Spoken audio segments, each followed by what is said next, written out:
What's up, everybody? Man, it's your boy, Mr. Dugai, coming at y'all with another live Q&A, man. Sorry I'm a little late, man.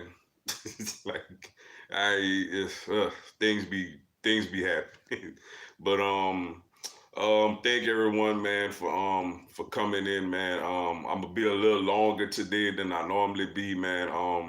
The Super Bowl is this week, man. Chiefs versus 49ers. Should be a real good one, yo. Looking forward to this matchup. Um, LSU football, man. Bo Pelini is the old slash new defensive coordinator. LSU basketball, man, is number 22 in the country right now. They take it on Alabama tomorrow. Miami Heat, man, big one tonight with the Boston Celtics. Still number two in the league, in the Eastern Conference.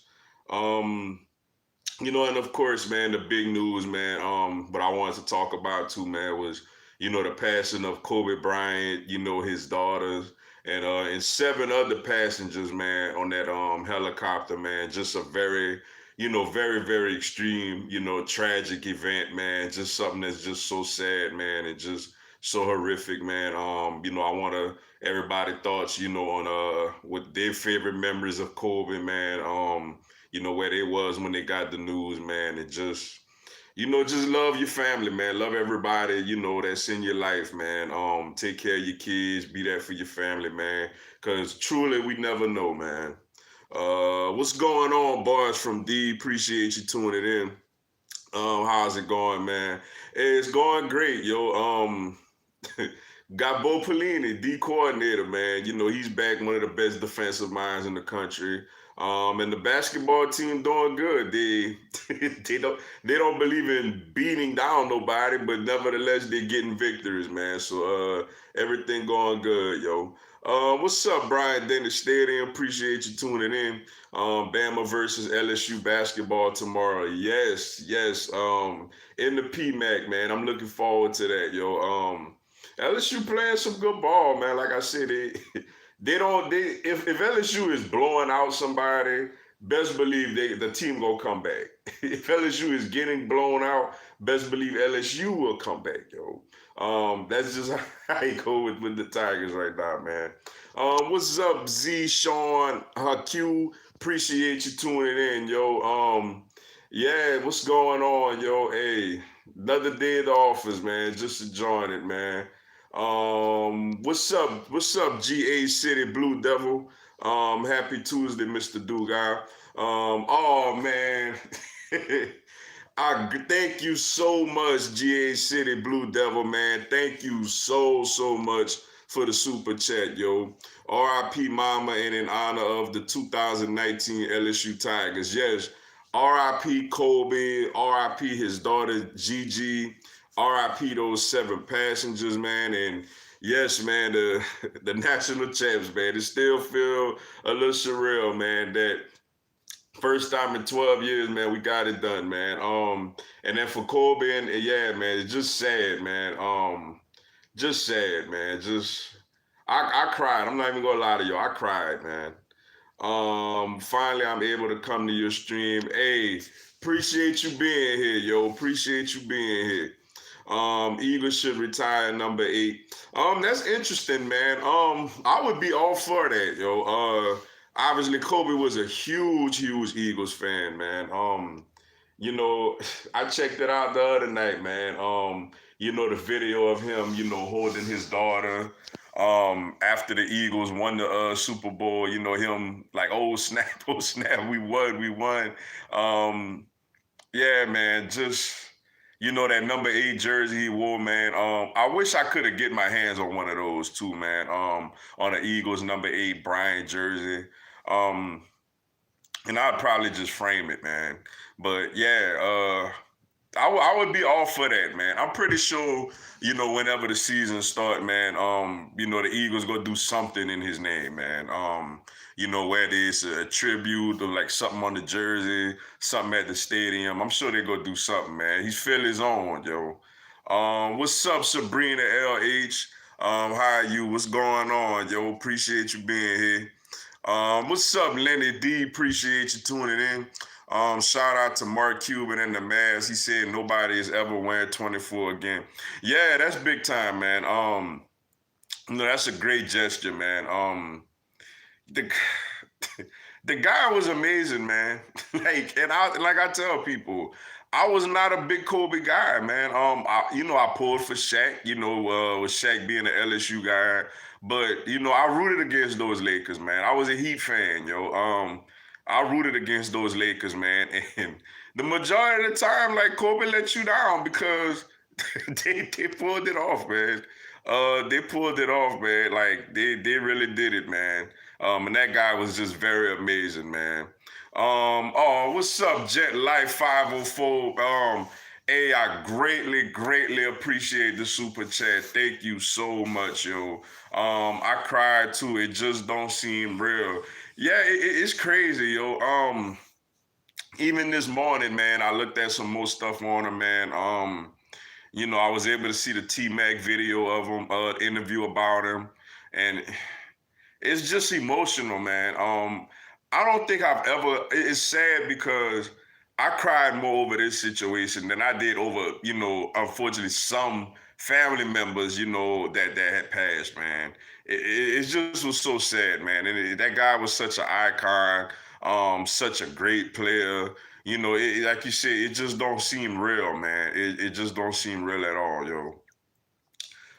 What's good? What's up, Sir Nando27? Appreciate you tuning in. What's good, Mr. Dugas? My wife and I arrived in LA to light candles for Kobe and wonderful Gigi, who we going to name our daughter after in May. Oh man, that is so amazing, man. Shout out to you and your wife for that. Congratulations, by the way, on the expectancy of your daughter, man. Congratulations, big ups to you and your wife for that, man. Kids are definitely a blessing, and that must have been great, man, for y'all to go out there, man, and actually, take in the atmosphere in LA and get to see the visuals and get to see the people, man, and just talk to them. That's amazing, man. And like I said, man, that's a great gesture. To name your daughter that, man. Just bless, great, all well wishes, man, to you and your wife. And I just hope, y'all have a great, beautiful, healthy baby girl, man. And that's amazing, man. Shout out to y'all for that, yo. Just like you and Kobe, I got a daughter. I can't even imagine how the last seconds between them were. That's the thing, man, that I'm gonna try to not even think about it because I'm gonna get emotional again. That's the thing that's that's just heartbreaking, man. And not just for him, the baseball coach, that passed with him and his wife. The other woman who had a daughter on the team, man. To know that pain going down, man, and like nothing you could do to protect your child, man. That man, like not to the court. Man, that's just terrible, man. That's just dangerous, man. That's terrible. That's just you can't wish that on your worst enemy, man. Like that's just extremely sad, man. It just heartbreaking, man. Also, screw UGA. I want Florida, assuming we take the West back. I noticed that's a big question to us Bama fans. Personally, I want Florida because we owe Dan Mullen. Screw UGA. Yeah, I'm gonna say it is, man. Georgia has definitely done some big time recruiting, man. One thing about Kirby is Kirby gonna have talent. Kirby cannot say that he gonna have a shortage of talent on that team next year. Now, granted, they losing a lot. They losing a lot of offensive linemen, especially Andrew Thomas, who's gonna be like a top 5 pick in the draft. They losing Swift. They losing I think they losing Reed. They losing Fromm, obviously. So but yeah, and for y'all, y'all play Georgia next year too in Tuscaloosa. So, I guess, you're gonna kind of probably try to settle the score with them. But of course, with me being an LSU fan, man, I don't want us to give the West back. I want to continue to hold it down in the West, man. Now granted, it's gonna be a little tougher, man. We ain't gonna have Jambalaya Joe next season, man. That's gonna be tough, man. I know we listened to a few other guys, but I feel like, with the talent LSU has on the roster and the talent that's coming in, I feel like LSU, is going to be okay.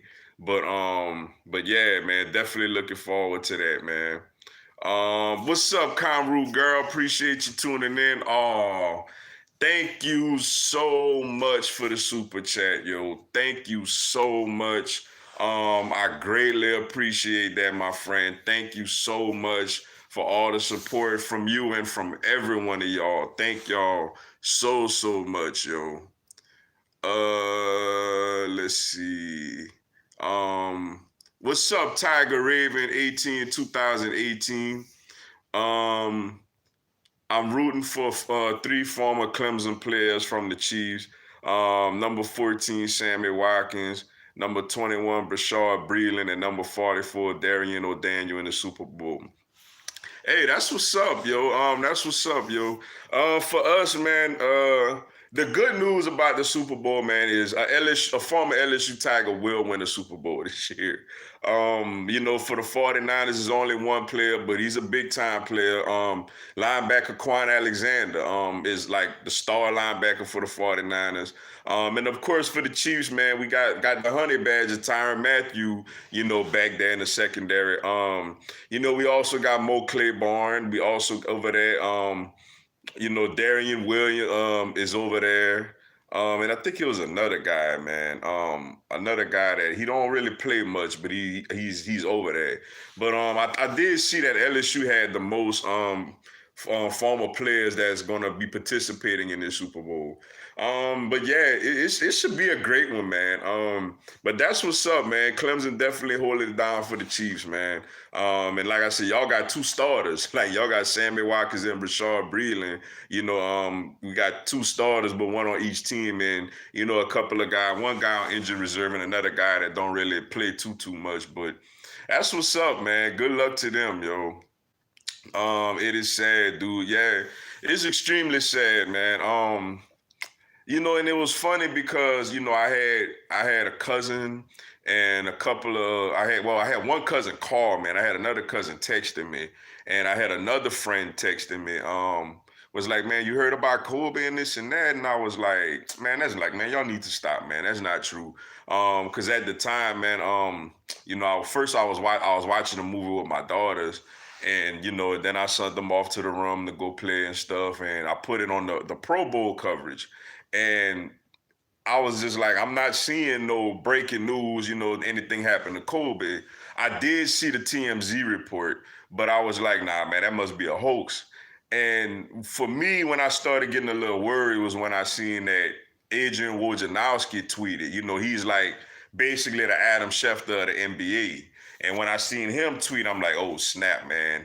Then Joe Tessitore had announced it, right when the Pro Bowl actually started. And then it's like, I just put it on NBA TV, and I didn't even watch the Pro Bowl at all. Like, I planned on watching the Pro Bowl, probably even doing a little video about the game. But I was like, nah, man, I gotta see this Kobe coverage, man. And I watched ESPN2, NBA TV, CNN,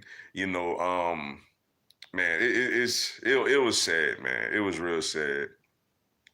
I heard the news about Kobe Bryant's death while I was at work. Yeah, man. Yeah, it's sad, man. It's sad, man. I was over here. Like I say, if I first was aware of it when people was texting my phone and calling me, but when it was confirmed, for me, when Joe Tessitore said it on the broadcast of the Pro Bowl, that's when I knew, like, they ain't gonna say this on the airwaves. Because you could tell ESPN, was been hearing this thing, but, they didn't want to just throw it out there because, that's a significant thing to just come out and say, But yeah, man, once it got confirmed, man, it was just the saddest thing, man. Unbelievable, man. I only saw the Wizards Jordan, but I grew up on Kobe and AI, and hearing the news was like losing your favorite uncle. Yeah, it's crazy because I was telling, like I was telling coworkers, it's like, even though I know I didn't personally know him and he didn't personally know me, I felt like Kobe could have walked in the building and I'd have just been like, "Yo, what's up, Kobe?" And he'd be like, "Hey, man, what's going on?" Like, like he would have dapped me up. I felt like I knew him. Like you said, like he felt like an uncle or somebody. I felt like I knew him, yo. And yeah, it's just extremely sad, yo. Extremely sad. What's up, Philly Special, man? Appreciate you tuning in for the super chat. Thank you so much, yo. Much love, do guys. Fly Eagles, fly. Go Phillies, go Flyers, and RIP Kobe. That's right, man. That's right, man. RIP to Mamba, man. It still don't even feel like it's real, man. And the NBA did the right thing. The NBA definitely did the right thing by postponing this game tonight, man. Like you can't play that game right now, man. You just can't, man. Everybody gonna need a little more time, man. It's just crazy, man. Oh, what's up, Patricia Wilborn? Appreciate the super chat so much for Mamba. Yes, R.I.P. to Mamba, man. R.I.P. his daughter. RIP those passengers on the plane, on the helicopter. Wow, just it still don't even feel real, yo. Like when I get up in the morning, it's like I want to see more Kobe coverage.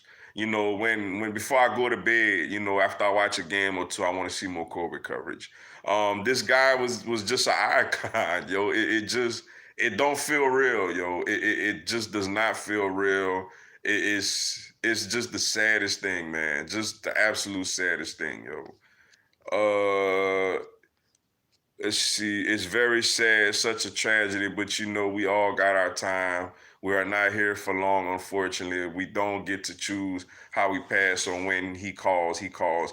That's very true. That's very true. And it's one of those things where it's like we are aware of that, but it puts it even more into perspective because it's like you're not thinking Kobe. If for some reason, we all, like you said, we all just think that we know when it's gonna happen.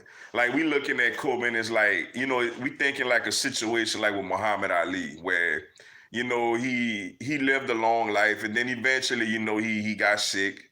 And he was sick for a while, and we felt like, eventually he would go. People like that, that's how we just assume, they're gonna go out. But like you say, when the great man calls, man, he calls, yo. And we can't question his judgment.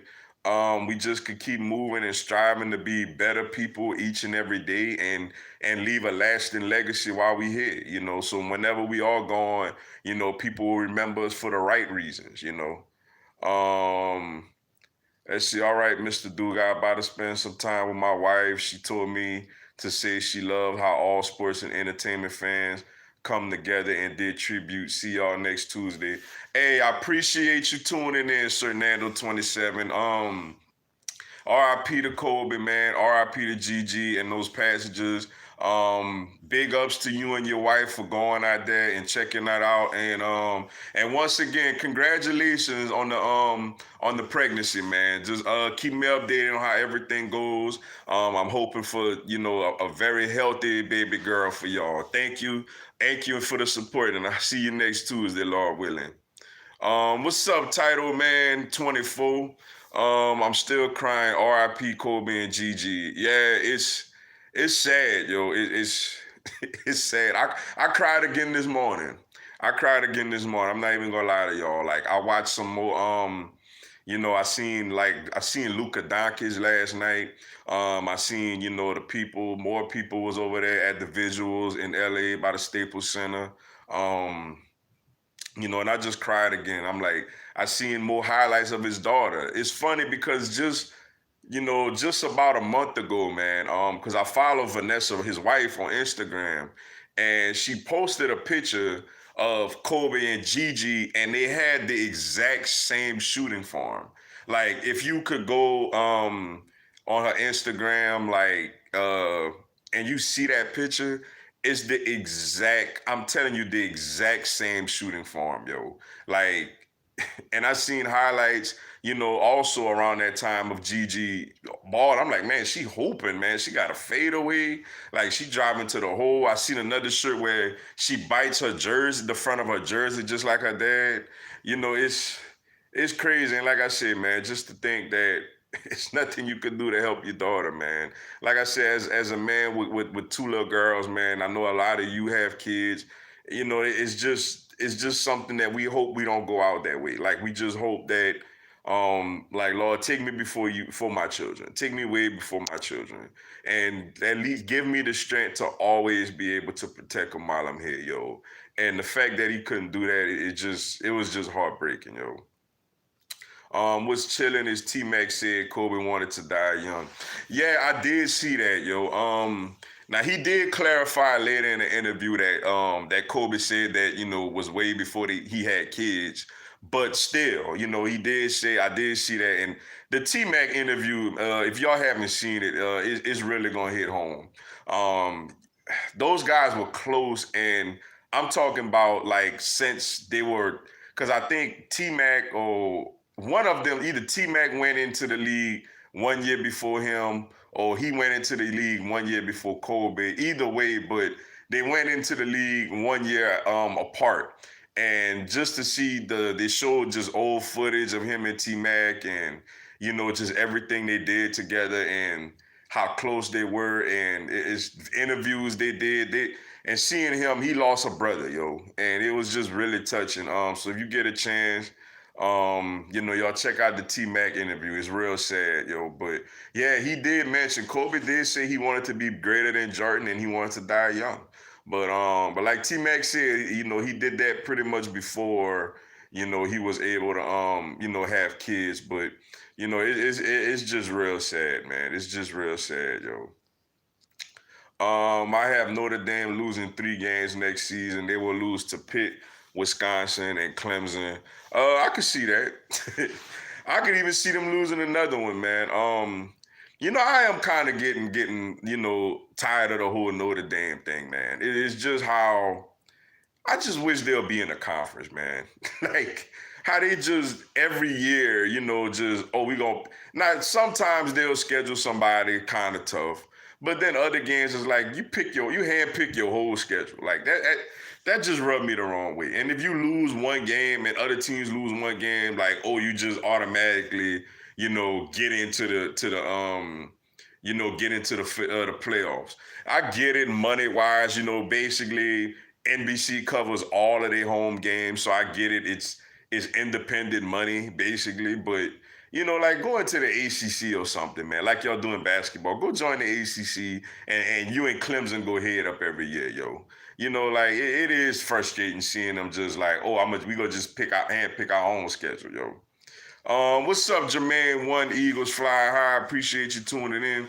What up, Mr. Duga? I'm looking forward to the NFL draft, seeing how well the Philadelphia Eagles address their needs. I'm looking forward to it also, yo. I'm looking forward to the NFL draft. I'm looking forward to free agency. I'm looking forward to all the schedule release, all of it, yo. Like I tell people, we need to go wide receiver heavy. Me personally, I want us to sign Robbie Anderson. I want to draft. I see a lot of projections have a guy like Henry Ruggs from Alabama around, the area where we picking. I would love to get him, man. That guy is a tremendous player. Great hands, great speed, is exactly what the Eagles need. If we could add 2 more receivers that could run, and create separation. If we could get, we could get another safety. I'm not sure we're going to, keep McLeod or not, or Jenkins. If we could get more safety help, probably like another D tackle for more depth. I would love it, man. I would love it. But the number one need for us is wide receiver. If we could get wide receivers for Carson Wentz to throw the ball to, I like our chances next season. Felipe Franks to Arkansas. He entered a graveyard, and I thought he was a senior. Yeah, he did have 1 more year eligibility. I thought that too until earlier this season because when he got injured, I was like, oh man, that sucks for that to be like, you know, the last game of his career. But then I forgot exactly who I was. I wish I remember who exactly told me. But somebody had told me, you know, he actually has another year eligibility left, and sure enough, he did. Um, I mean, obviously, you know, it's funny with these, because like the De'Aaron King situation, I thought De'Aaron King was going to take a look at LSU, and he went to Miami. You know, these guys want to play. You know, just like when Jambalaya Joe left Ohio State, you know, he knew LSU had a quarterback situation. You know, Justin Fields going to Ohio State, Jalen Hurts going to Oklahoma. These guys want to go somewhere where they know basically they're going to be the guy. So, you know, obviously Arkansas was just like, if you watch Arkansas last season, man, that team was just awful, man. That might have been one of the worst SEC teams ever, man. They just played musical chairs with their quarter. I mean, they had Jerry Jones' grandson out there for crying out loud, you know, for a little while, man. And he was terrible. So I get it. Now I don't know about if he has much talent around him, but you know, clearly he wants a chance to play because it looks like, you know, Trask and Emory Jones pretty much are gonna hold it down at Florida. So I wish him well. It's just he got to go up against LSU. He got to go up against, you know, Alabama and Auburn, A&M. I'm not sure who they play next season out of the East. I ain't check out their schedule yet. But you know, he got to go up against these teams with lesser talent than he had at Florida. So it's gonna be tough for him, yo. What's up, Sergeant Gibby? Appreciate you tuning in. What's going on? What's up, Cowboy X Factor? Appreciate you tuning in. Hey there, Mr. Dugas. What is up? R.I.P. to Black Mama. I miss Kobe Bryant. Yeah, we all miss him, yo. We all miss him, yo. Wow, man. You know, 20 years, man. 20 years in the league, man. Like I was in, you know, I was in middle school, elementary school, when, you know, when I remember watching him. I think he was a rookie or he was a second year when he won the dunk contest. I think it was his rookie year. And then remember hearing him when Shaq got over there, and you know, they fell short in the playoffs a couple of times before Phil Jackson got there, and then they started reeling off championships. But especially Kobe with the fro, yo, the number 8 Kobe with the fro. That guy was that guy was deadly, because number 24 Kobe was still deadly and still an all-time closer. But the number 8 Kobe, but you know, he lost some of his athleticism. But that number 8 Kobe with the fro, man, like he just, man, because he was a killer, he was a closer, and he could have dunked on you. Like, he had extreme athleticism, man. He will definitely be missed, yo. What's up, Brandon Reese? Appreciate you tuning in. What up, Mr. Dugas? What do you think about Mike Bianchai saying that 2013 Florida State was better than 2019 LSU? I think he smoked some of that good. I agree with you. He smoked some of that good, yo. Now, granted, that team was a great team. That team was dominant, but you know, it was the ACC, man. The ACC at the time, the only really good team they really played on their schedule was Clemson. Now, granted, they did take Clemson apart. With I remember that game with Taj Boyd, them going over there to Clemson and dominating that game with Jameis Winston. I remember that. But that team was not more dominant than this LSU team, yo.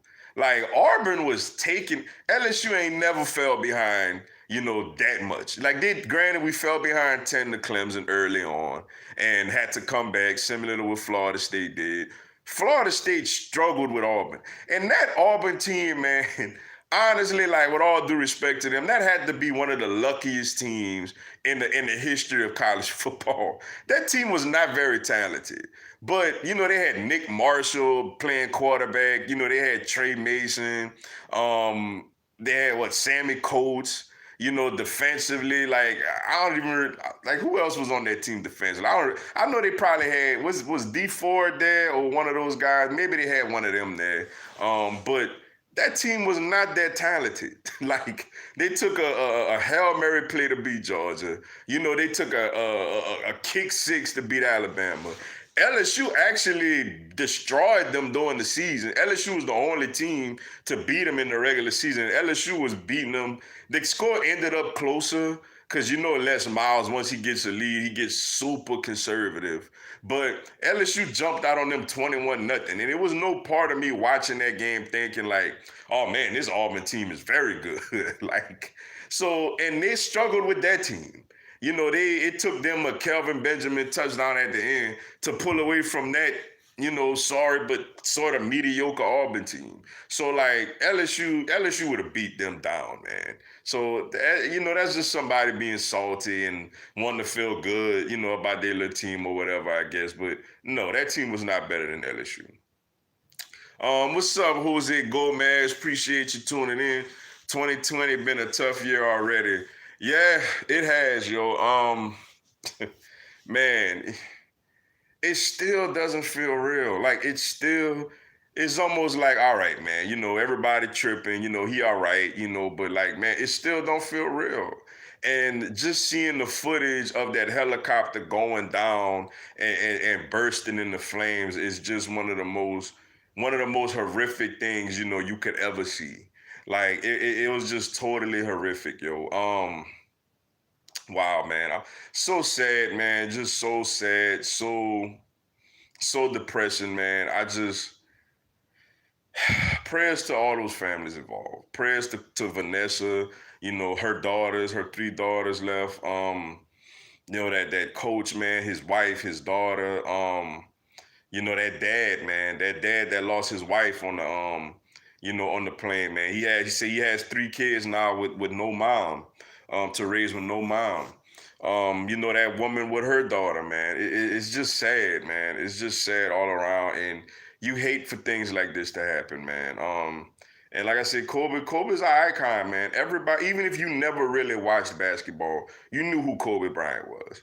And this guy was just, and it's crazy because the last few days, like for example, you know, we all remember, you know, when Kobe and Matt Barnes got into it when he was with the Orlando Magic, and you know, the famous, you know, him putting the ball in Kobe's face and Kobe not even flinching at all. But Matt Barnes even showed footage, man, like for his twins' 10th birthday, Kobe took them to a little private workout. Like took them in the gym and had them doing little workouts. Like when you hear stories, Kobe was a, you know, and throughout his career, we all kind of thought, you know, he was an a-hole. Like he wasn't very friendly, he wasn't very nice to people. But that was the furthest thing from the truth, man. Like you seeing footage and you talking to people. Kobe was a good guy, man. It's like whenever he had that Mamba mentality when he played, with the exception of like his last year or last couple of years, when he pretty much knew it was it, and he kind of just took his guard down. You know, as far as just being a fierce, you know, just deadly competitor. I ain't here to make no friends. I'm just here to rip your heart out. But Kobe was a good guy, man. He apparently was a great dad. Um, we know he had a couple of misfortunes back in the day, but we all have, you know. And he was a great guy, man. He did a lot for people that I didn't even realize, man. And he gonna be missed, yo. He's definitely gonna be missed, yo. And the coronavirus. I don't know. I'm assuming you talk about the phone, man. I don't know what you're talking about. Man, Kobe was my favorite ball player other than Allen Iverson. I'm so hurt for him, his daughter, everybody. Yeah. I never forget that 2001 finals, man. You know how Kobe and AI, like I remember that game too, when Kobe and AI was trash talking each other, yo. You know, AI had took game one, man, where he just dominated. He had like 30 at the half and 48 overall. You know, and he walked over Tyronn Lue, and Kobe came back balled in game two, and you know that was just legendary. Seeing him and AI, you know, two guys basically in the prime of their careers, man. Two iconic giants, you know, there and just, just talking trash to each other, man, in a very competitive series. Well, the Lakers end up winning at 5, but you know, he gonna be missed, man. It's funny because I actually remember every playoff series that Kobe played in, starting with the 2000 season. Well, really starting with the '99 season, the year before Phil Jackson got there. I remember, like I thought about it earlier at work, man. I remember every series, yo. I remember how many games it took them to win. I remember how many games they lost by. I remember some of the iconic moments he had in each series. That's how much, I really paid attention to this guy, how much I watched him, man. Like, I remember every series he played, yo. Like, one day if I get a chance, man, I'll talk about each series from 1999 until his last playoff series, which was I want to say it was 2013. I want to say was the last time they made the playoffs when they had Dwight Howard and they got swept by the Spurs, which he didn't even participate because remember he had hurt his Achilles. So really his last real playoff series was 2012 in the second round. They lost to the Thunder in 5, yo. But man, just I remember that guy like career, man. And he was just a cold blood killer in the playoffs, man. What's up, Rob Elias? Appreciate you tuning in. Bang Bang Niner Gang. What are your thoughts on the Super Bowl? You think the NFL will give the Super Bowl to the team wearing the white jerseys? Makes sense. Jimmy G goes over on Patrick Mahomes. Only 2 African American QBs have won 2 of 53 Super Bowls. Bang Bang Niner Gang. I hear you, yo. Hey, big week, man. Big week. My early thoughts, man. And for everyone, I will do an official prediction video of this game on Thursday. Thursday afternoon, I'm gonna do my official preview and prediction video for the Super Bowl. My early thoughts, man, it should be a good one. Like I'm very intrigued by this Super Bowl matchup. Especially obviously when the Kansas City Chiefs have the ball. When you got the Chiefs just dynamic offense against the 49ers, just ferocious defense. That's gonna be a very exciting matchup. My early thoughts, man, and I think the Chiefs are wearing red and the 49ers wearing white, if I'm not mistaken. I didn't get a chance to see the media coverage. I was watching the Heat and the Magic, and then I started watching more Kobe stuff, yo. So I didn't get a chance to see exactly which jerseys they wearing, but I think the Chiefs wearing red and the 49ers wearing white. Correct me if I'm wrong. Early thoughts is gonna be a good one, man. Early thoughts is gonna be a good one. I think this is an exciting matchup. The 49ers, like where I'm concerned at for Kansas City is, can they hold up physically against the 49ers ground and pound game?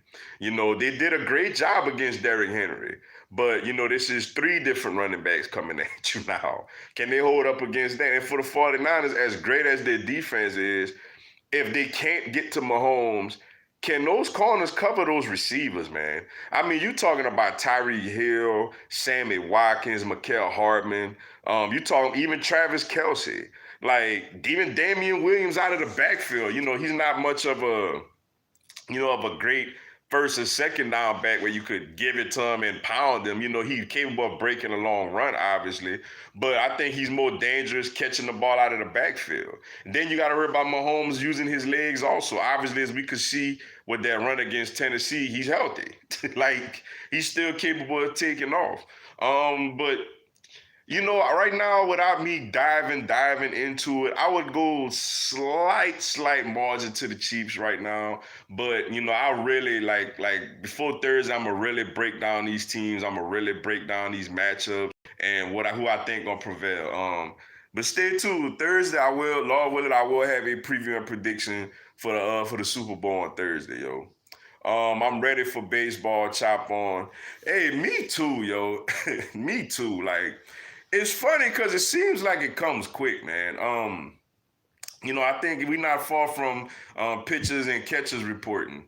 I'm ready also. I'm a little concerned about the third base position. I would have liked us to go after Nolan Arenado, but apparently Austin Riley and Camargo gonna compete for that third base job.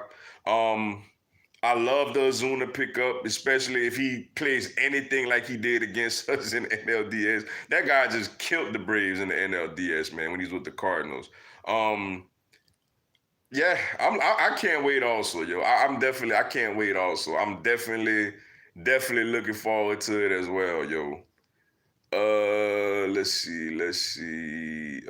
But yeah, I definitely can't wait. That should be real fun, man. Just ready. Like we gotta finally get past the second round, man. Like it's past the NLDS, yo. Like that's something that we definitely have to do, yo. Like last year, I really felt like it was time for us to do it. I felt like it was gonna get done, and to go out the way we did, that was terrible. Like, I remember doing my video in the first inning, like 10-0, man. Are you kidding me? And I knew like Cardinals fans got mad at me and felt like I disrespected their team because I said like, "Look, yo, the Nationals gonna make quick. Well, whoever went out of it, because the Dodgers and Nationals played that night, and I remember I said whoever went out of the Dodgers and Nationals is gonna make quick work, yo, of the St. Louis Cardinals, because honestly, I didn't think they was that good. Like, and lo and behold, the Nationals swept them. So that's why I was really frustrated. I knew we lost to a team we was much better than. So we got to do better this year, yo. Clemson will take over Notre Dame Stadium next season, like UGA fans did in 2017. Yeah, I'm sure they will, yo. And that's another thing, man. Like these guys are to say they're such a prestigious program. Like you will never see that at Death Valley LSU. You will never see that at Clemson. You will never see that at Alabama. You will never see that at Georgia. You will never see that at Florida or any of these contending programs. Oklahoma, where another fan base is going to just come in and take over your stadium. Like you never gonna see that, and that just go to show you about these front running Notre Dame fans, man. People drop you a few dollars and it's like, oh, okay, we gonna just let y'all can have the stadium. Like, like nah, bro. Like, no, man. You wouldn't see that at any of these other teams, man. I never get choked up when celebrities died, but this one hit me right in the stomach. I'm the same way because I asked myself, I was talking to one of my friends and I asked myself, I was like, man, like, I remember like for me personally, I was young. I was like 9 years old when Tupac died. I remember it, but I was kind of too young to really have emotions behind it. Um, when Aaliyah died, it hit me a little bit. It hit me a little bit. And unfortunately, she died in a plane crash also. But, I was never like, I never cried. Like, I was sad, but I never cried. Um, when Michael Jackson died, I was shocked more than anything, but I don't remember crying. When Pimp C died, I was shocked, because I with Pimp C, I had just seen him, like a year or two ago at a concert. I actually shook his hand, but with this one, like you said, with this one, it hurt. Like this is the first time I ever cried, over the death of a celebrity, over someone I've never met, like I felt like I knew him. Like I said earlier, I felt like I could have been somewhere and Kobe would have walked in the building. I'd been like, hey, what's up, Kobe? And he'd have been like, oh, what's up, bro? Like that's how I felt. Even though I know that ain't the case, but that's how I felt. So yeah, it stung, man. It really stung, yo. What's up, Mary Martell? Appreciate you tuning in, my friend. Hey, dude, guys. Hey, what's going on with you? Glad you could make it to the live, yo. Let's see. Kobe signed his life away. People already knew he was gonna die in a helicopter crash. They predicted in 2012 and 2017. I ain't even gonna get into that, man. I don't know about all this Illuminati stuff. I didn't cry when Kobe died, but it was similar to the death of Paul Walker where it's something you do so often and that be the thing that takes you out of there.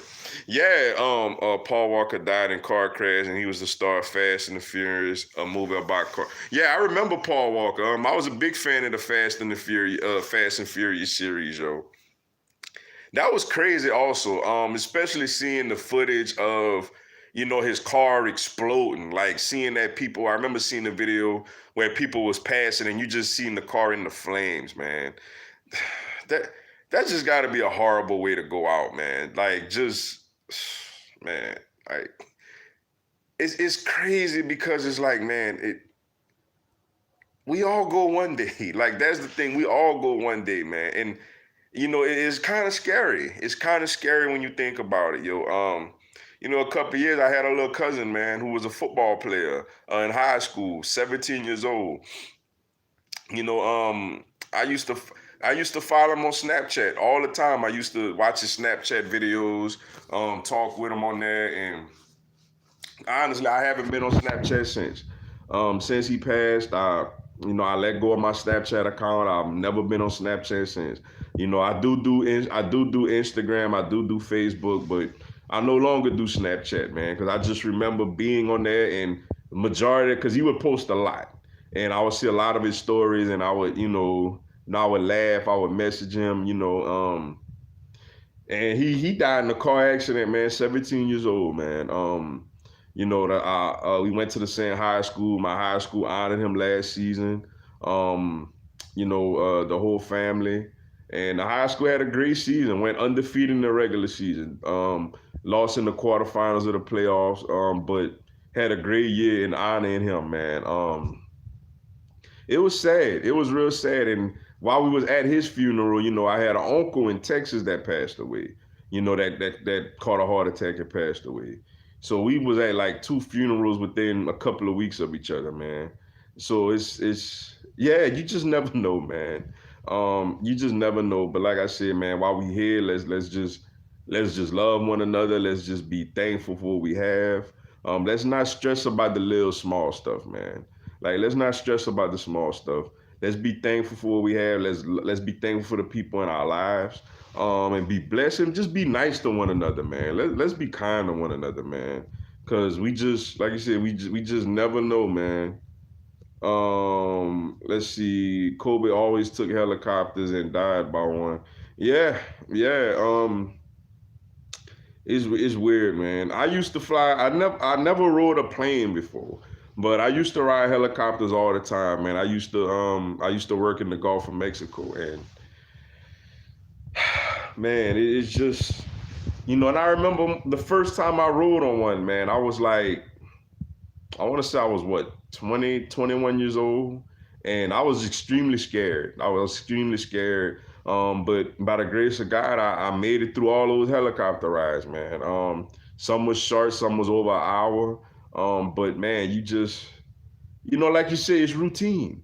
It's like people who get in accidents, in car accidents, routinely getting in their car. It's something we take for granted, like getting in a car or getting on a plane or a helicopter or a boat or a bus or whatever, or riding a bike, whatever we take, to get back and forth wherever we going, whether it's work or wherever. And we take for granted making it back home. We take for granted going to where we was going and making it back home, man.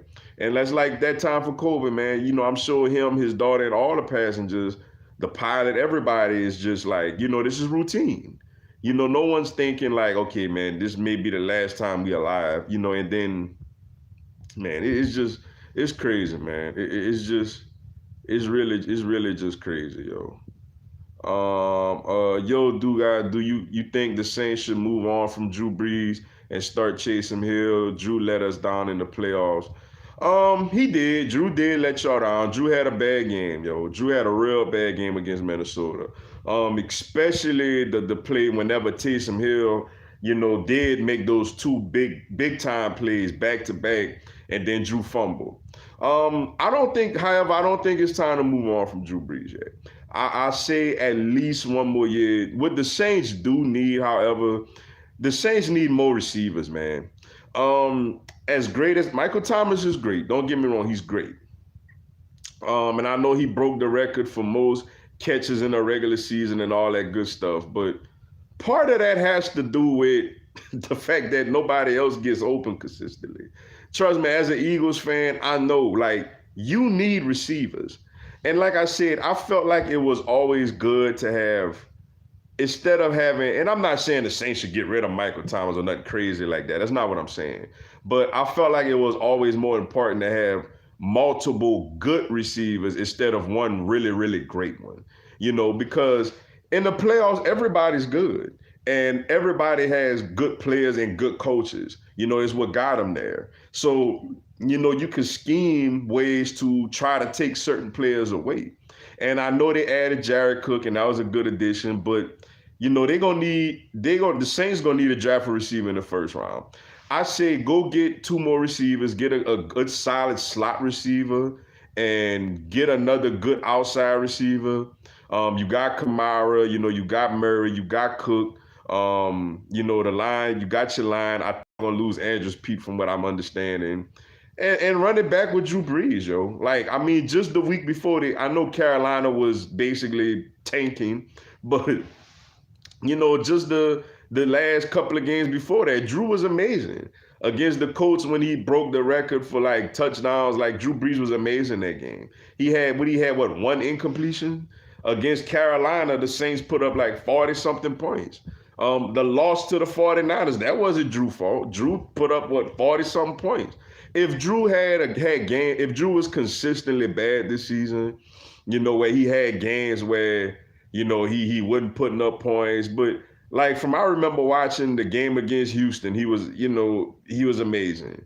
He came back against Arizona, second half, he was great. Like I said, the 49ers loss, he was great. He was good this year. Don't let like two bad games, make you feel like he done. Or his last game being bad feel like he done. Me personally, he needs more weapons. He needs another consistent wide receiver, that can consistently, create separation. I feel like if he gets that, then I think that the Saints will be all right. But I don't think Taysom Hill is ready to be a full-time NFL quarterback. I do, however, think that he is like the heir apparent to Drew. And I think the Saints want to get him more reps and get him more acclimated to where they could come up with an offense that suits him, kind of like what Baltimore did with Lamar Jackson. But I don't think he's ready to be the full-time starter yet. I think Drew have another good solid year in him. What's up, Talent 90? Appreciate you tuning in. LSU was the real deal. Yeah, they was, yo. Those guys was amazing, man. Wow. The best offense that I ever seen in college football, man. When you consider the fact that LSU had a very, very good offensive line, when you consider the fact that Clyde Edwards-Helaire was a big-time running back, when you consider the fact that those receivers were all amazing, the tight end, like the defense started coming along strong. Yeah, LSU was the real deal, man. I'm going to always remember this season, man. Whether we go on win 8 more championships or win none or win a couple, like I'm going to always remember this LSU season. Wentz really needs weapons, and if we can pull Henry Ruggs and grab Robbie Anderson, that would be amazing, especially Alshon Jeffrey, deleting Eagles stuff too. Yeah, like I want those two guys are on my list, man. Like, in all indications, Robbie Anderson wants to be an Eagle. And he's not gonna be that expensive. Like, it's not like he may be cheaper than Jeffrey was. Like, it's not like we're gonna have to break the bank. Obviously we're gonna have to give him a nice contract, but we don't have to like completely break the bank for Robbie Anderson. And obviously we draft Henry Ruggs, like, me being in the SEC guy, obviously I've seen him play a lot and he's pretty good. He's not quite Jerry Jeudy, but he's really good. You know what I'm saying? And he's a speed receiver that could catch. And that's what Wentz need. If we could get both those guys, like, man, it'll be like, I think we could disguise the limit if we could just, stay healthy this coming season. Let's see. I had a friend that died at age 17 in June 2016 in a car crash. Yeah, it's sad, man. It's sad, man. Sorry for your loss, yo. Like I said, I had something similar with my little cousin, man. Football player. A guy that was just full of life, just enjoyed life, was very, very exciting. And yeah, it's the harsh reality. We gotta love one another and tackle each day and be thankful. And trust me, and I'm not just saying that to y'all. I'm talking into existence for myself also. At times I worry about little things that I shouldn't be worrying about when there's so much bigger blessings going on in my life and around me, yo. Especially if you have kids, man. Kids are a blessing. Like, don't get me wrong. At times they get under your skin. At times they don't listen. At times they annoy you. Trust me. I have girls, but they are an extreme blessing, man. Like I love my kids dearly, yo. Like, and I know they love me dearly. And spending time with them and talking with them, and because at heart I'm a big kid at heart, though. Like at heart, I'm a big kid. So having kids doing things with them like Disney and all that, man, it's amazing, man. So we just gotta take life day by day and be positive and love one another, because we just never know. It's so sad. We just never know, yo. Do you think that Joe Burrow can make an impact on the Bengals roster? I think he can. The one thing I'm concerned about though is that it looks like they're gonna lose AJ Green. I would have felt a lot more better if AJ Green was coming back. But I think he can have an impact. Cincinnati does have some good personnel offensively. Joe Mixon is a pretty good running back. They still got John Ross over there. They still got Tyler Boyd. They got this guy who came on later. I think his name was what, Austin Tate or something like that. Um, they getting the offensive lineman that they drafted in the first round last year out of Alabama that missed the whole season. So they got good personnel offensively. He can make an impact. I don't know if they win many games next year just because they're going to continue. They're going to need another number one type wide receiver. They're going to need, they're going to need a tight end. you know, they're going to need players. They still got Geno Atkins and, they got a solid secondary. They got guys like, I don't know if any of them are free agents or not. Forgive me because I didn't see if any of those guys are free agents, but assuming none of them are, Drake Kirkpatrick, William Jackson, they got some good players over there on that side of the ball. I think he could make an impact, but I expect him to play well. He's tough. One thing about Jambalaya Joe is tough, and he doesn't back down from any challenge, and he's smart. So I know he's gonna go over there and he's gonna, give it his all. He gonna take some lumps. He's a rookie going to basically a bad team. A team that hasn't won much this season. Really won one game the year before. But he got some nice pieces to work with. I wish he had AJ Green back, but I don't think he's gonna re-sign with them. But still got a couple of decent receivers and a really good running back. So I definitely think he can have an impact. And if they just continue to grow around him, I think that they're gonna be all right. They are slow as a snail. I'm assuming you talk about Notre Dame. Those guys are definitely slow, man. They can't match up with nobody with speed, yo. What's up, Derek Anthony? Appreciate you tuning in. Sup, bro, man? Who you got? San Francisco, Kansas City. Like I said, I'm gonna say this, man. I will do. I know I'm being a little political right now. I will do my official. I'm gonna do my official preview and prediction for the Super Bowl on Thursday.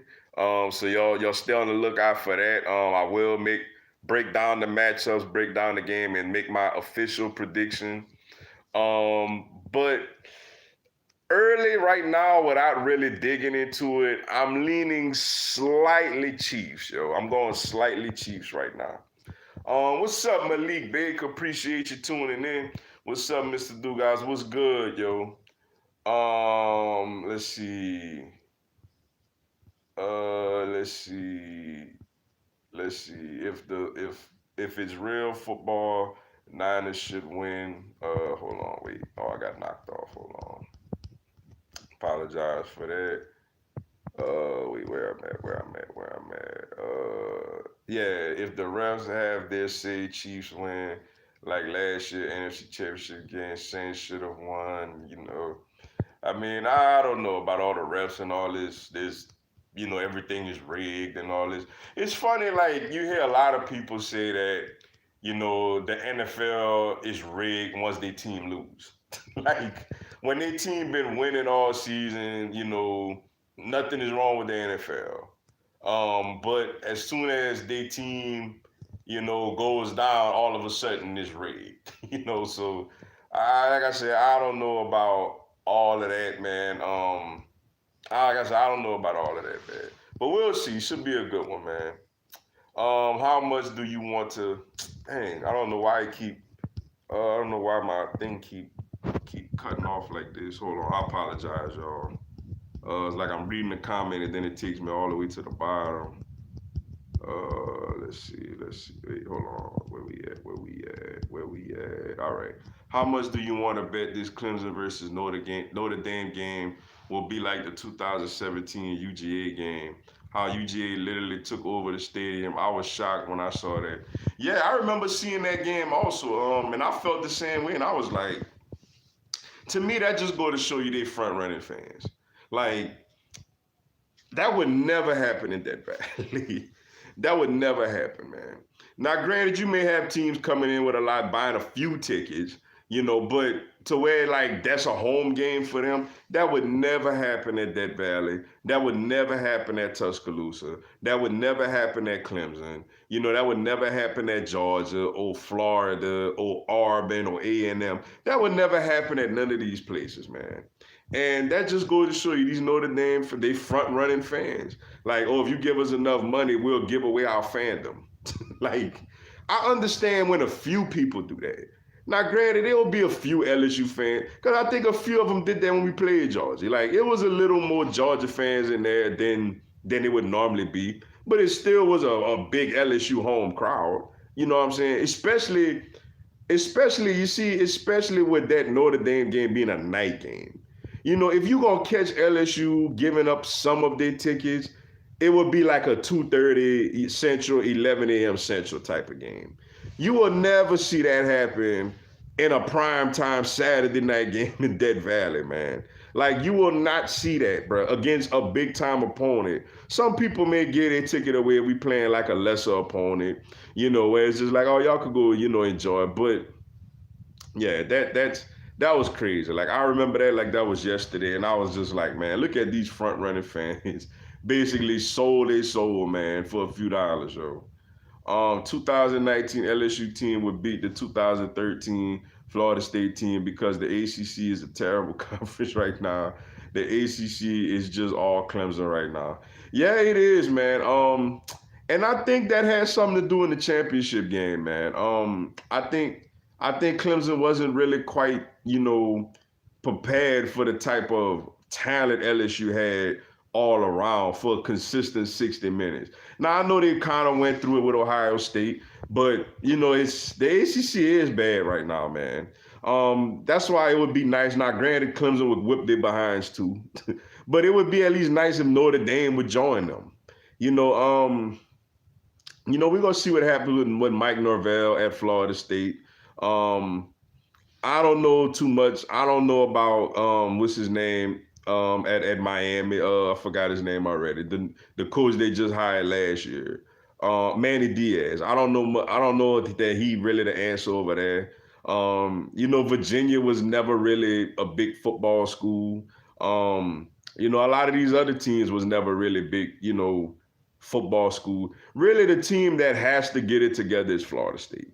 Florida State is the one team that has to get it together in the ACC.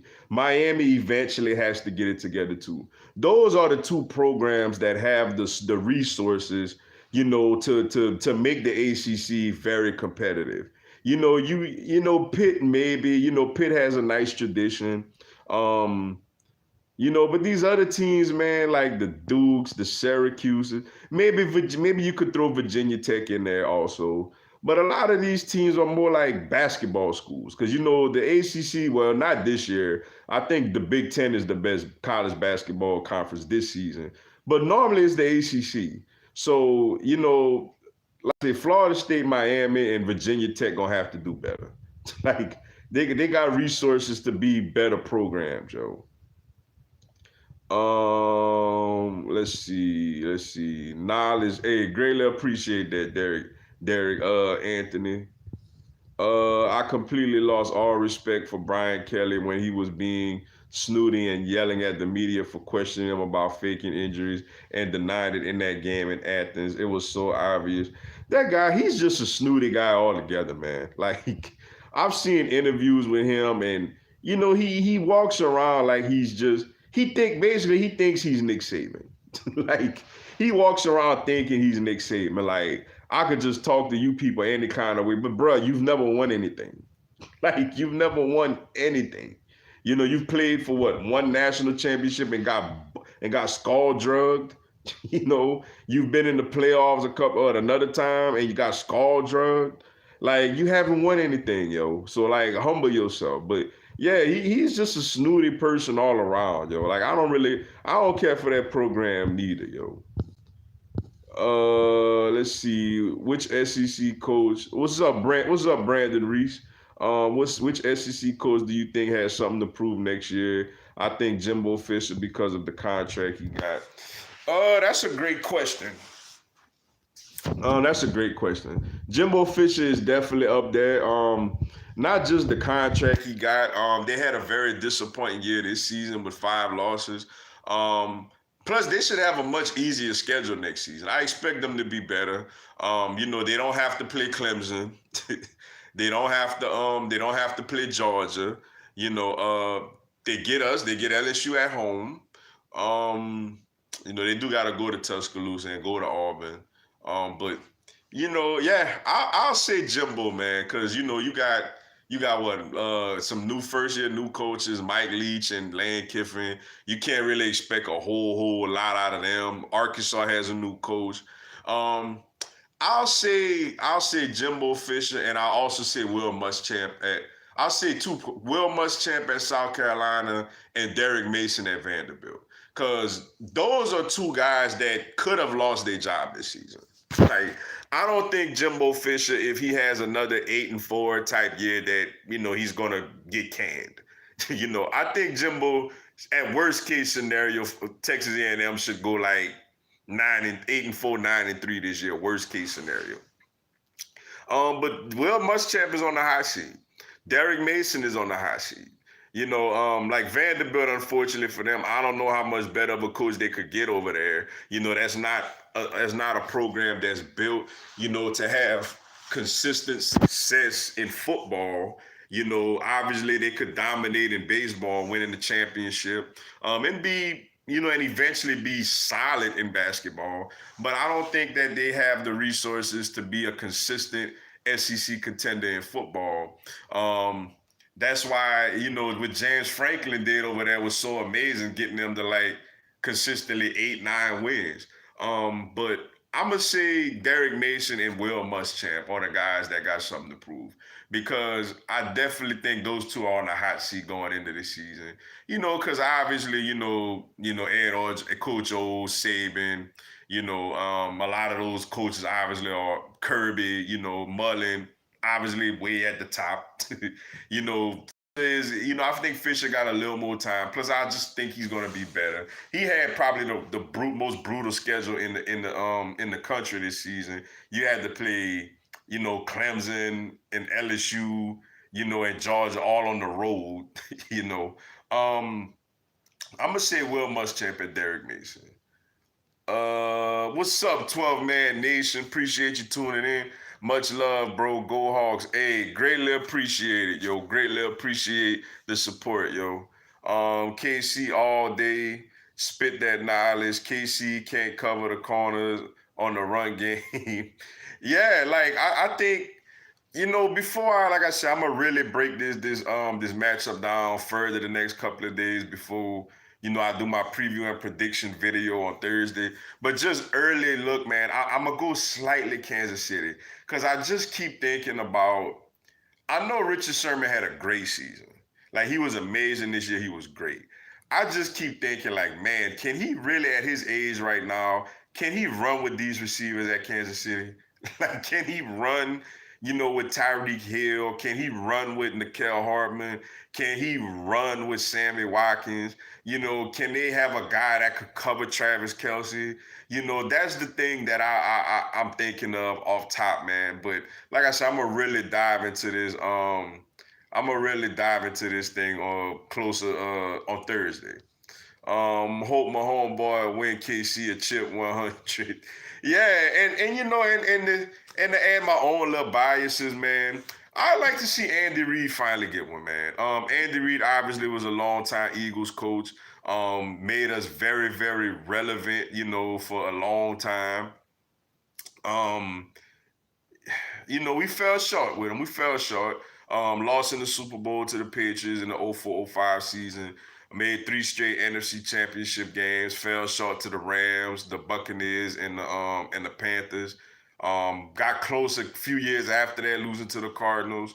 Fell short, man. The way he went out last year, with Dee Ford with the offsides when Brady threw a pick, when they basically was going to the Super Bowl, losing the coin toss and never getting the ball to Mahomes. I feel like if not now, when? Like that's how I feel. If not now, when, man? And I like much love to Quan Alexander, man. Quan Alexander obviously is a former LSU Tiger, linebacker for the 49ers. But I want to see Honey Badger get a ring too, man. I want to see Tyrann Mathieu, a.k.a. Honey Badger, win him a Super Bowl championship also, man. That guy was just amazing with us, throughout the years, man. So, like, I want to see him get one too, man. So I may have a little biases in this, thinking Kansas City gonna win. But like I said, I'm gonna really, really, really break down that matchup later, yo. Go Twins. Sorry we got Donaldson, bro. Man, you had to go there, huh? You had to go there, man. Y'all got a great player though, man. Now I don't know about at his age with a 4-year contract. But y'all got a great player, man. I'm gonna miss JD, man. The bringer of rain. Last season was fun, man. I know it ended real ugly, in the NLDS, man, with the Cardinals just steamrolling us in Game 5. But last season was a lot of fun, man. Seeing him, man, hit those home runs, bringing the rain. Great play. He's a much underrated defender, man. A much underrated third baseman. He made some great plays defensively for my Braves last season, man. He will be missed, man. He definitely will be missed. It's a big hole we have at third base. We basically relying on unproven guys to hold down, not just with their bats, but defensively as well. It's a huge pickup for the Twins, man. So we're gonna see. Hey, shout out to y'all, man. Good get for y'all, man. It'll be nice if Anthopoulos pull off some type of move, getting a well-known third baseman in. But if not, hey, we'll see. But yeah, good pickup for you guys, man. Apparently, we didn't want to go the 4-year route with an older guy when the core of our team is guys like Acuna and Albies and Swanson and Soroka and Freed and those guys, What's up, Kyrie Brown? Appreciate you tuning in. What's up, bro? Let's go Heat. I tried to catch you alive while I was driving. Hey, nah. I greatly appreciate you, tuning into the live, but man, I don't want nobody, risking injury or accident trying to tune in, man. Like, I appreciate the love, but y'all be careful, man. I don't want nobody trying to watch this paying attention to me running my mouth while y'all driving or nothing like that, man. So y'all be safe out there, yo. But I greatly appreciate it though. But be careful. I ain't worth that, man. But yeah, let's go Heat. Big one tonight. Big game tonight. The Boston Celtics. I think they're like a game and a half behind us for the number 2 seed in the East. It's our first time playing them at home. We played them at TD Garden earlier this year, and they knocked us out pretty good. So yeah, it's a second night of a back to back, which I feel a little good. I'm glad we kind of put the Magic away, pretty convincingly. That gave us a little more rest. We didn't have to like grind out a win, and then have to turn around, play again tonight. So yeah, big time matchup tonight, yo. With the Celtics at home, I'm definitely looking forward to it, yo. What's up, David Martin? Appreciate you tuning in. What's good, Mr. Dugai? Hey, what's good? Appreciate you tuning in, yo. What's up, D. Tawan Davis? Appreciate you tuning in, bro. Mr. Dugas, how you doing, bros? Kobe's dead hit me more than any other celeb. That blessings to everyone on the chat. I really agree, man. I'm doing good, by the way, bro. How you doing? Appreciate you, yo. Yeah, Kobe did. I was talking to my friend about that, yesterday. I was like, yo, like, I don't remember crying when a celebrity died. I was shocked. Like I said, I was shocked when oh, and another prayer I forgot to mention, Nipsey Hussle. I was shocked when Nipsey Hussle passed, man. I was shocked when Pimp C passed. I was shocked when Michael Jackson passed. I was kind of too young, to really remember. I remember him, but I was too young to really have any emotions when Tupac died. I remember hearing him pass away, but I was really I was a youngin, to really remember like, how everything was going and this and that. Yeah, this one hit hard, man. This one cut deep, yo. You know, I felt like I knew him. like like I told people, I felt like Kobe could have walked in the room and I'd have been like, "What's up, Kobe?" And he would have been like, "Hey, what's up, man?" Like I felt like I knew him, yo. Like, and man, and to go out like that with his daughter, man, and for all those other passengers, man, a husband, a wife with his daughter, a mother and a child, you know, a woman who was a wife and a mother of three, and a pilot, man, a guy who does this for a living, man, and it's sad, man. And you're right. Blessings to you, and blessings to everyone on this chat, man.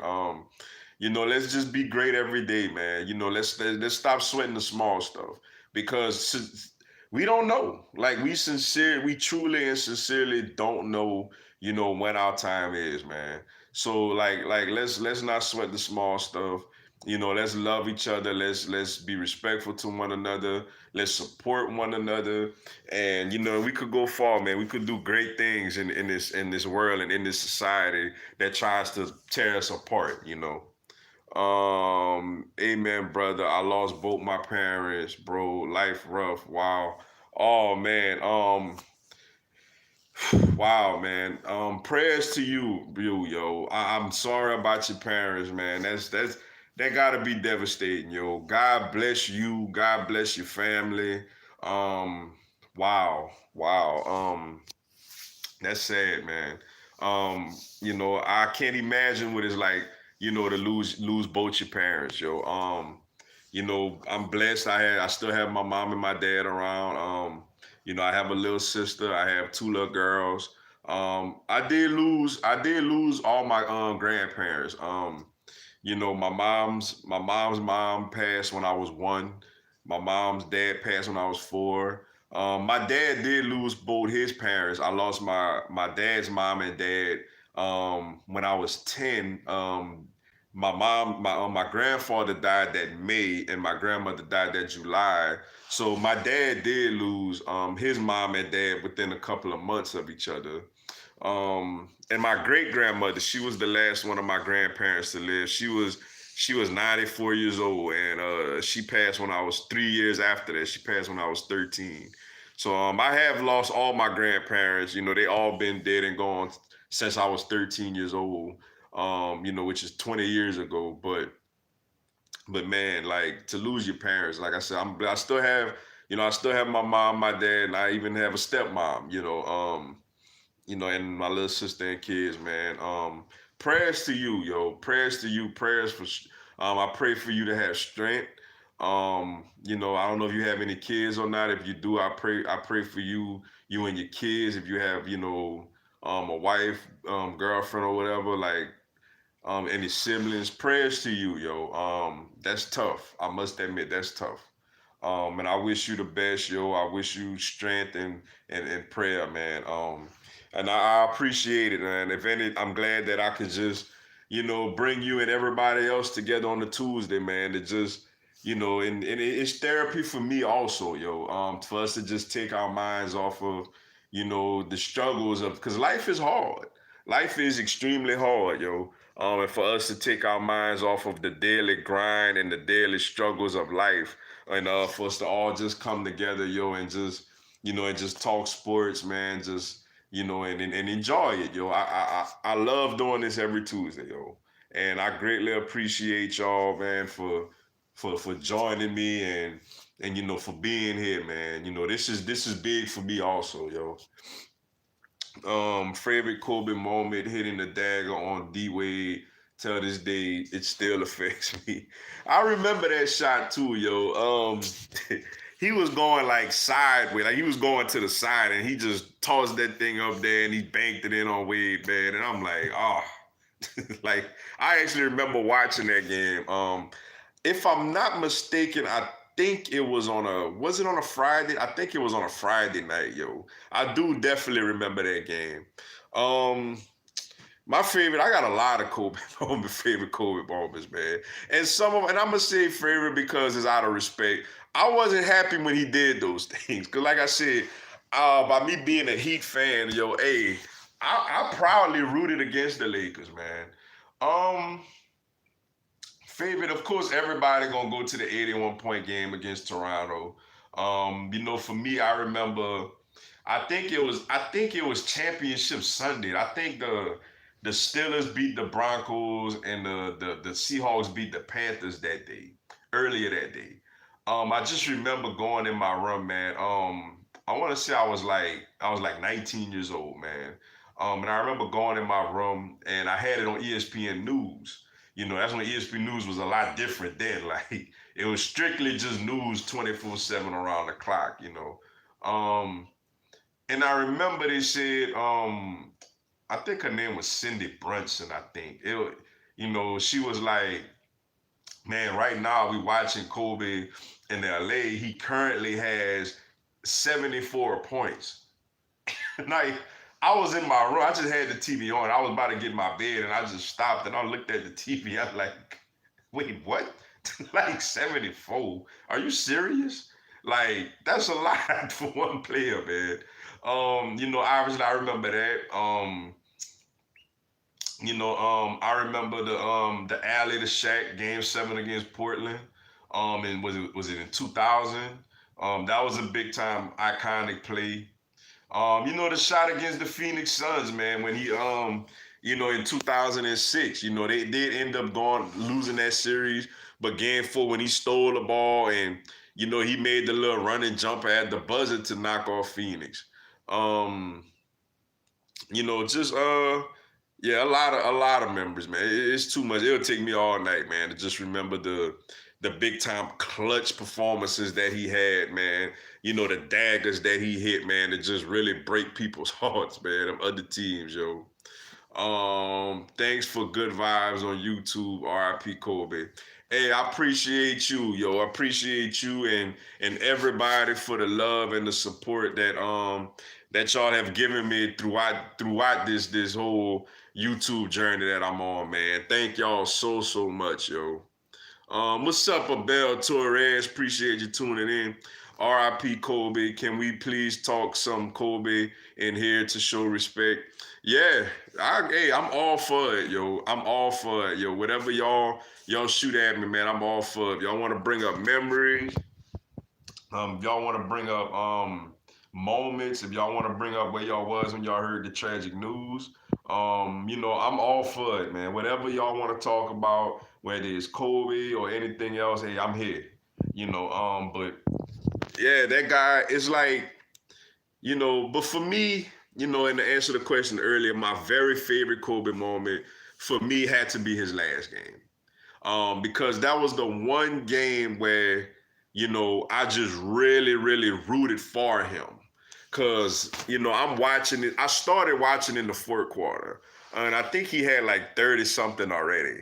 And just to see him going down the stretch and just taking over this game, man, at the age at age 37, you know, wow. Amazing. 60 points, man. As a 37-year-old, 60 points, yo. And apparently, like I said, I didn't watch, the first quarter, the first 3 quarters really, because I was actually at work. So I didn't get to sit down and watch the game until the fourth quarter. And I remember that was the same night I think the Warriors beat the Grizzlies to win their 73rd game of the season to pass the 98 Bulls. But yeah, man, like that 60-point game was amazing, yo. For me personally, that's my favorite Kobe moment. Let's see. Seeing Kobe score 81 was a wild moment in history. Yeah, it was. Like it really was, yo. Like like I said, I remember just walking in my room, man, and the TV, I had the TV on all day, and I just walked in the room, and it was like on ESPN News. Like that used to be my channel, man. I used to keep it on there because they would always give you, live updates of things of games of progress, and that was before I had that was before I had the league pass and Sunday ticket and all that good stuff. So, to know like recent, new, and that was before basically, you could have just pull up your phone and see what's going on. You literally had to watch it. And when I seen like he had, because when I noticed he had 74, and I kept it on that channel just to see how much he would have finished with. And it's like that was a wild, amazing moment in NBA history, yo. I know it's a cliche, but the SEC has proven yet again that we are the kings of college football. Since 1998, the SEC has played in 15 title games and won 12, with 6 teams playing in them and 5 winning. You are you right, yo. It's not even a debate, man. Like, you know, in football and in baseball, the SEC is head and above shoulders over any conference, yo. Now basketball, most years is the ACC. I'll go Big Ten this year, but I give them that. But football, like people just are the SEC. Like, bro, like if you watch an SEC game, especially when we consider the top tier teams of the SEC, the LSUs, the Alabamas, the Auburns, the A&Ms, the Georgias, the Floridas, those teams, man. Some years Missouri is up there, some years Tennessee is up there, South Carolina, you know, Kentucky even had a couple of, solid seasons. You know, Ole Miss had a couple of good years under Hugh Freeze. Mississippi State was solid under Dan Mullen. When Vanderbilt wasn't an easy win under James Franklin. When you consider all of these teams, man, and when you watch a LSU versus Alabama game, or a Georgia versus Florida game, or an SEC championship game, or LSU versus Auburn, or Alabama versus Auburn, or A&M versus LSU, or Alabama. All these teams going head to head playing each other. You see the difference in talent. You see you consistently see 5-star athletes, and 4-star athletes running around, knocking each other heads off. I watch games from other conferences, and it's like, you don't see that, man. In the Big Ten, Ohio State is the only superior talented team. Other teams got a couple of good players. Michigan got a few good players. Wisconsin got a few good players. Penn State got a few good players. But Ohio State is the only team in the Big Ten roster, top to bottom, that can compete with anybody. Clemson in the ACC. Like I said, Florida State should be doing a better job of that. Miami should be doing a better job of that. But Clemson in the ACC is the only team that has a roster that can consistently, that's talent consistent from top to bottom. Those guys don't play nobody with the same type of skill level and talent that they have. And when you look at the SEC, it's a bloodbath, man. Like, You got big time players going up against big time players week in and week out, man. Like it's no. You're right. It's no comparison, yo. A championship in a span of 22 years now that will go down as the best dynasty of a conference. Can you have in college football? Wait, hold on. Let me read your question again. I'm sorry. A championship in a span of 22 years now that would go down as the best dynasty a conference can have in college football. What do you think? I agree. I think it is. Like, because you had dominant programs. In the early 2000s, late 90s, early 2000s, I think there was the Big East back then, Miami and Florida State. But it was just them two. I think they joined the ACC later. But it was just them two. Whenever USC was making their run, they was the only consistent Pac-12 dominant team. Ohio State was the only consistent dominant Big Ten team. Oklahoma, it was 1 year them and it was 1 year Texas, and that was it. Other conferences over that span, even when you think back, for me, obviously I don't know the whole 150 year, of college football history. But even when I look back at other great teams, like Nebraska, like it was just them in that conference.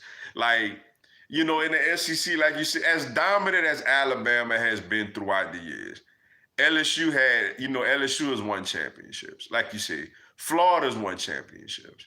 Auburn won a championship. Auburn played for another one.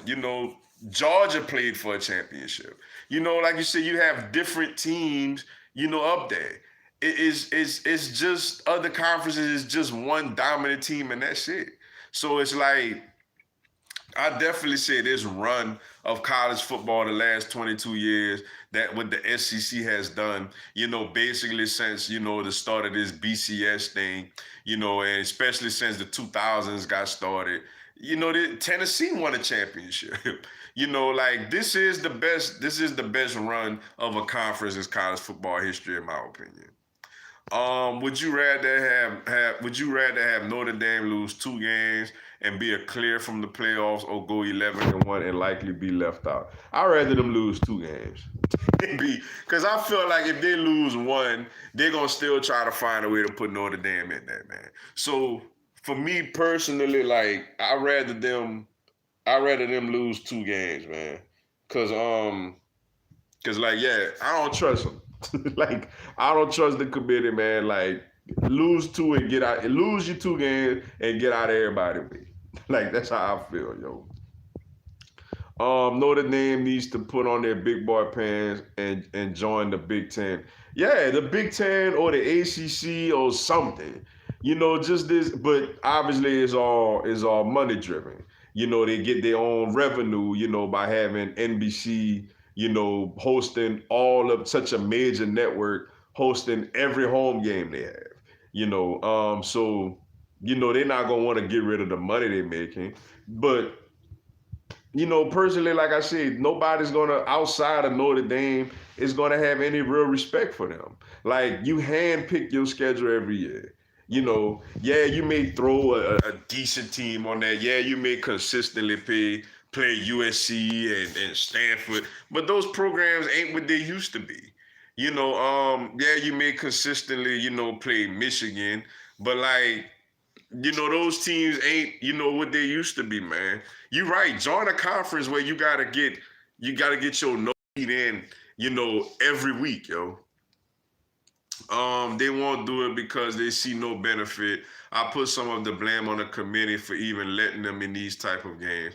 I agree. Like, they don't see benefit in that because they know, okay, we gonna schedule who we want to schedule.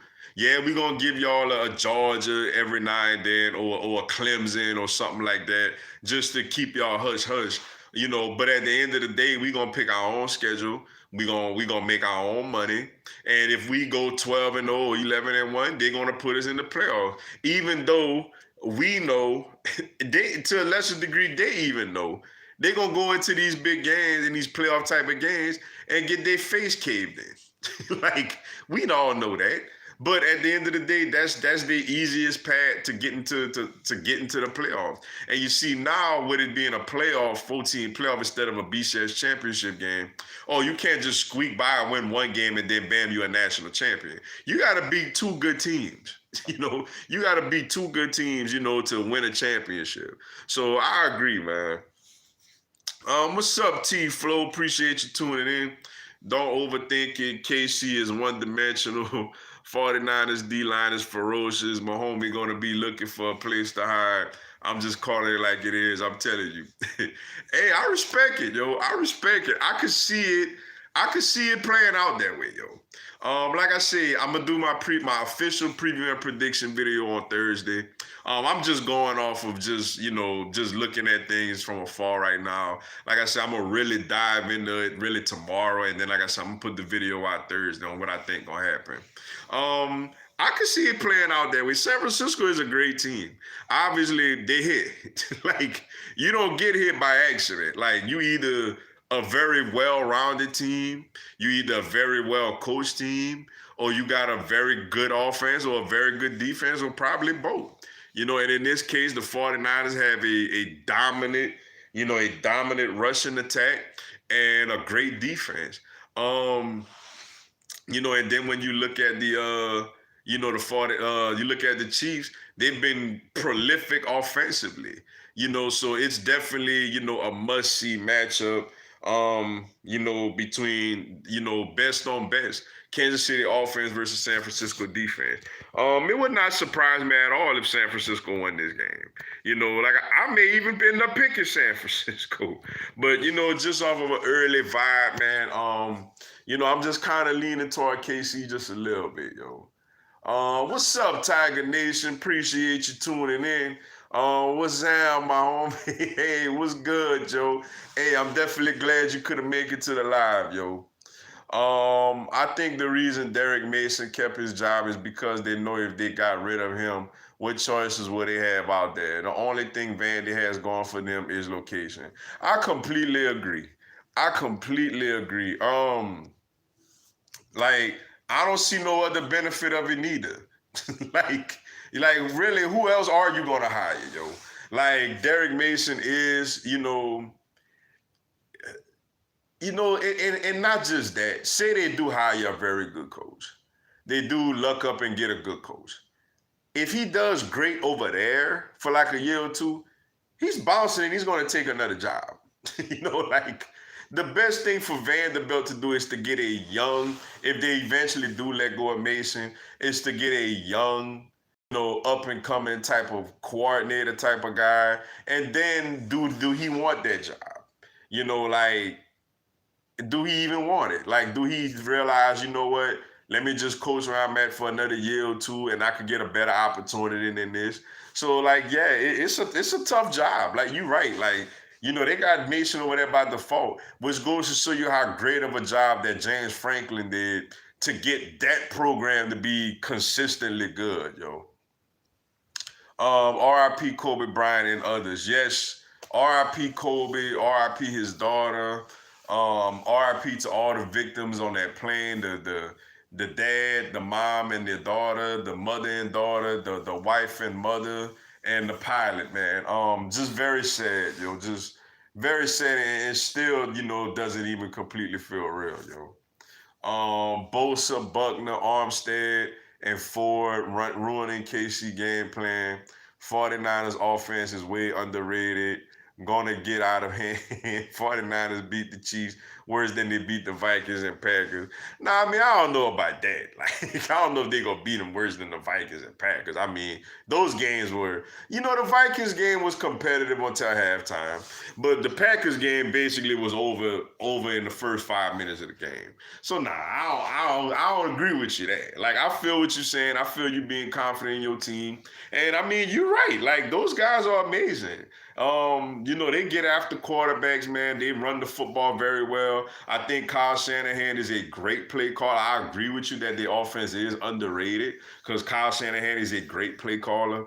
And we'll see. I may pick the 49ers, man. I'm just like I said, I just lean slightly towards Kansas City because, I think about Andy Reid and the fact that he's been in this game before.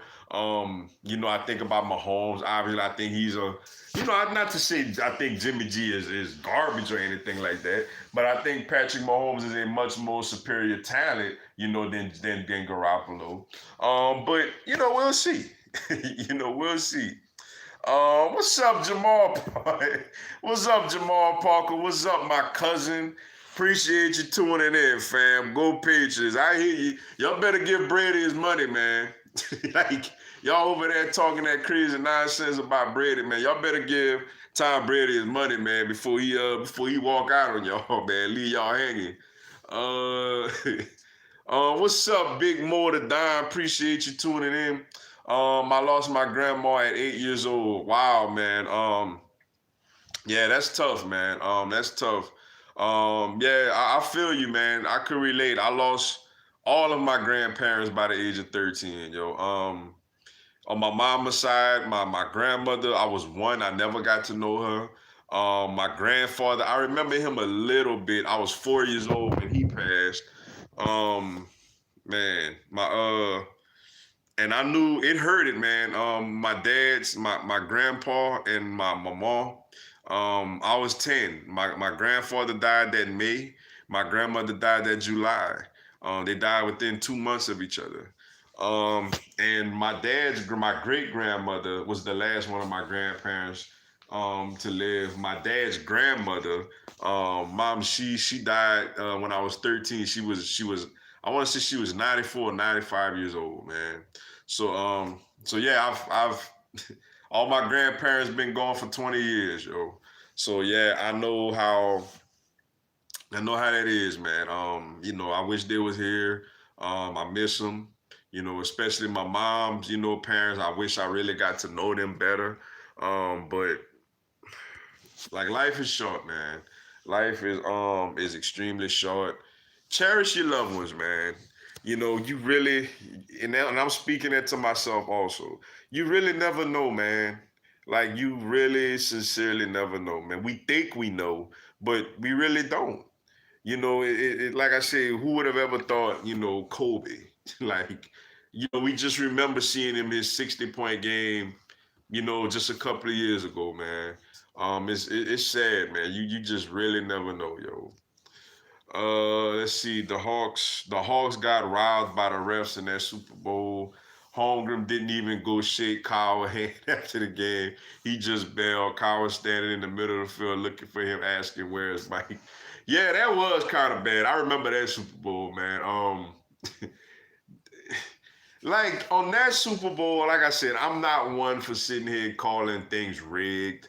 Um, Out of all the big NFL, even with the Saints Rams, like the Saints Rams, it was one call. Granted, it was a horrible, horrible call, but it was one terrible call in that game. That Seahawks still a Super Bowl, man. They called the game for Pittsburgh. That I understand if Seahawks fans are a little bitter about that one, because that one definitely did kind of have a feel of like we got to make sure Jerome Bettis gets this Super Bowl in Detroit. Now granted, Pittsburgh won the game. Pittsburgh played great defensively. But there was some bogus calls in that game, man. I must say. So I at least understand Seahawks fans are being a little frustrated for that one, yo. Let's see. If Notre Dame went 11-1 and got left out, it'd be so funny hearing them cry about being disrespected. The same thing as the last 8 major bowl games the Slugs went to was going to happen. That would be funny, but for me, it's like I don't even want to chance it because I feel like if they did that, obviously they got a great shot at getting it. Unless it's against like a SEC team, that lost to another great SEC team or something like that. Then yeah, they probably would leave them out. But it would be funny. But me personally, I just want to see them lose as many games as they can. Like, I'm just gonna be honest. Um, Clemson 37-14 over Notre Dame. That's funny. Pitt nearly beat Notre Dame in 2018. I definitely think Clemson is going to run them out of there, man. I do think Clemson is going to, with Sunshine Lawrence coming back,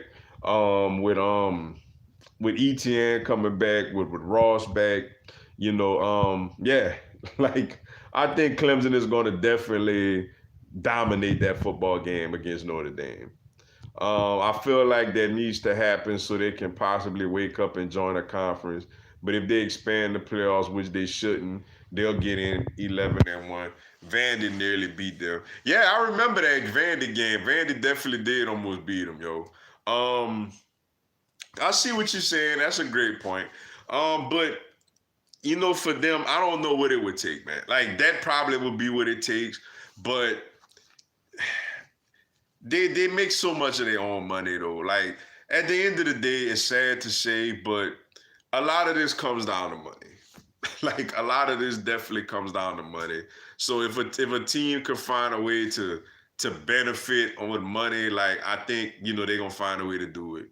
I think Dan Mullen needs to get the monkey off his back and finally win his division, something he couldn't do in 10 years coaching in the SEC. I think this the year he could get it done, yo. I think this the year he could do it.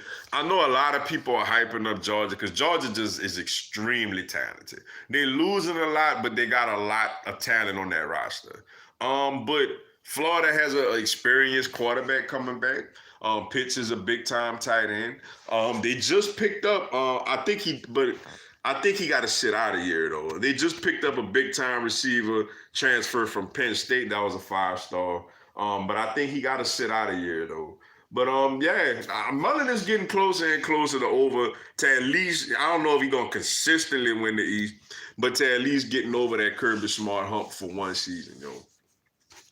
But all right, y'all, man. Let me run, man. Let me go. Gotta go tend to some things. Plus, they got these Heat Celtics game coming up. Once again, man, I greatly appreciate everybody tuning into this live. Sorry if I didn't get a chance to answer your question or respond to your comment. Once this video posts to my page, you could come on the video and leave your question or comment, and when I get a chance, I'll get to it. Thank y'all once again for tuning in, man. It's been amazing. It's been great. I love doing this every Tuesday. Like I say, man, Super Bowl Sunday. I'll if the game is tight, I may go live in the fourth quarter, but I'll definitely do a post-game video after it. I'll do my preview and prediction video on the Super Bowl Thursday. I won't go live at halftime because obviously with J-Lo and Shakira performing, I don't want people to have to miss that, so I want to see that myself. So I know I've been going live for these NFL playoff games, but I won't go live for the Super Bowl. But if it's a great game, I may try to go live in the fort, man. But I definitely, Lord willing, will do a post-game video. And I said, Lord willing, Thursday, man, I'm gonna have my official preview and prediction video for this Super Bowl, man. Once again, thanks everybody for joining, for tuning in, man. Thank y'all so much for the love and support to my channel. And once again, before I sign off, man, I want to give my thoughts and my prayers, man, to Kobe Bryant, to Gianna Bryant, to the baseball coach, his wife, his daughter, to the mother and her daughter, to the assistant coach who was a mom and a wife, and to the pilot, man, to all these people, and for all of them to rest in peace. Prayers to all of their families during this very, very difficult time, man. This is an unimaginable tragedy, not just for Kobe, man. I know we're gonna talk about Kobe, man, because we all loved him, we all watched him, and we sad, and he's a hero to us. But it's the tragedy is big for those other families also, man. So we got to keep those other families in our prayers as well, man. But rest in peace to them, prayers to their families. But all right, y'all, stay tuned for the videos throughout the week, man. Lord willing, I'll see y'all. I'll talk to y'all again next Tuesday. Until then, man, y'all enjoy y'all week, and y'all have a blessed one.